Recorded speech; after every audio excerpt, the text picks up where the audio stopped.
La guerre contre le plastique en Europe, l'âge des fleurs et un médicament digital. Nous sommes le jeudi 20 décembre, bonjour à tous. Voici votre concentré d'actualité scientifique sélectionné par MaxiScience. La différence entre l'homme des cavernes et nous, c'est le résultat de la science. Et ce n'est pas une opinion, c'est de la science. Notre monde n'est pas si moche. Transformerons-nous bientôt nos déchets plastiques en carburant ? C'est l'idée d'un ingénieur français qui a mis au point une machine qui pourrait bien devenir révolutionnaire, aussi bien dans le domaine du recyclage que de l'énergie. Grâce à son invention, il aurait été capable de produire 50 litres de carburant à partir de 50 kg de plastique, notamment non recyclable. La France déclare la guerre aux GAFA. C'est l'annonce du ministre de l'économie et des finances Bruno Le Maire. À partir du 1er janvier 2019, les géants du web, Google, Apple, Facebook et Amazon devront s'acquitter d'une taxe dans l'Hexagone.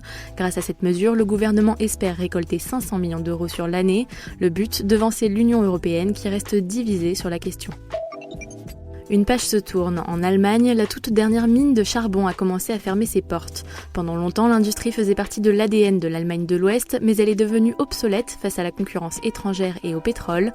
La fermeture totale de l'établissement doit avoir lieu en 2022.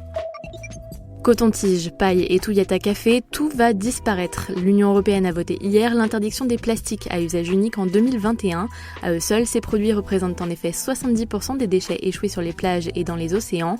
L'Europe souhaite également augmenter à 25% le contenu recyclé dans la fabrication de bouteilles en plastique d'ici 2025.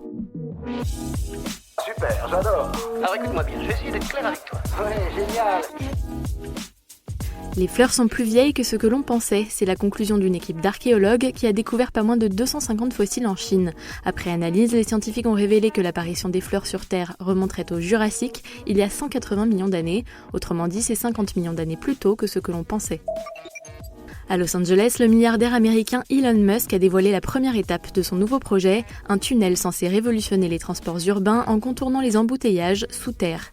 Pressé par le temps, Elon Musk a utilisé un prototype de tunnelier 15 fois plus rapide que les meilleurs engins actuels, montant total de l'investissement 40 millions de dollars. D'après une récente étude, le syndrome de fatigue chronique pourrait être lié au système immunitaire. Cette pathologie qui touche 150 000 Français est encore mal connue des médecins, aucun marqueur biologique ni organique n'a permis de l'identifier.